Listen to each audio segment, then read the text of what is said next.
বলিউডের বিতর্কিত অভিনেত্রী রাখি সাওয়ান্ত। বছর জুড়ে তার কর্মকাণ্ড নিয়ে সৃষ্টি হয় নানা বিতর্ক। অভিনেত্রীর ব্যক্তিগত জীবনেও আছে নানা চড়াই উতরাই। তবে এই মুহূর্তে নিজের ব্যক্তিগত জীবন নিয়ে নেই কোনো চর্চা। কিন্তু কি নিয়ে চর্চায় আছেন এই অভিনেত্রী? সম্প্রতি 10 পাকিস্তানি ও 10 ভারতীয়কে ওমরা পালনের জন্য সৌদি আরবে পাঠিয়েছেন আলোচিত বলিউড অভিনেত্রী ও রিয়েলিটি শো স্টার রাখি সাওয়ান্ত। ভাবছেন এ কি করে সম্ভব? হ্যাঁ দর্শক, আপনি ঠিকই শুনছেন। फिर से किसी पे विश्वास हुआ है और तू अच्छा लगने लगा है। फिर से दुनिया झूठी और तू सच्चा लगने लगा है। সম্প্রতি ওমরা হজ যাত্রীদের নিয়ে বেশ কয়েকটি ভিডিও শেয়ার করেছেন এই অভিনেত্রী। দুবাইয়ে বসবাসকারী এসব পাকিস্তানি ও ভারতীয়দের ওমরা পালনের জন্য পাঠিয়েছেন বলে জানান তিনি।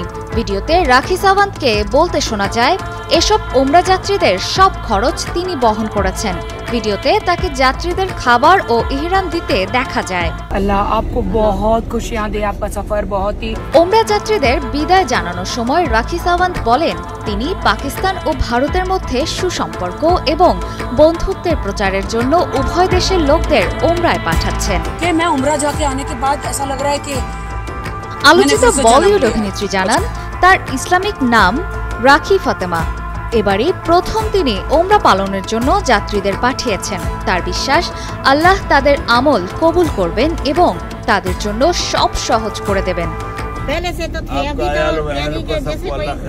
এক পাকিস্তানি নাগরিক বলেন, তার ওমরার খরচ কে বহন করে তা তিনি জানেন না, তবে যে এটির ব্যবস্থা করেছে আল্লাহ তাআলা তাদের পুরস্কৃত করুক। ভারতীয় মডেল, অভিনেত্রী ও নৃত্যশিল্পী রাখি সাওয়ান্ত মুসলিম হন 2022 সালে। তার প্রথম স্বামী নন রেসিডেন্ট ইন্ডিয়ান রিতেশের সঙ্গে ছাড়াছাড়ি হওয়ার পর আদিল খান দুররানিকে বিয়ে করে ধর্মান্তরিত হন। পরে তার নাম রাখা হয় ফাতেমা দুররানি।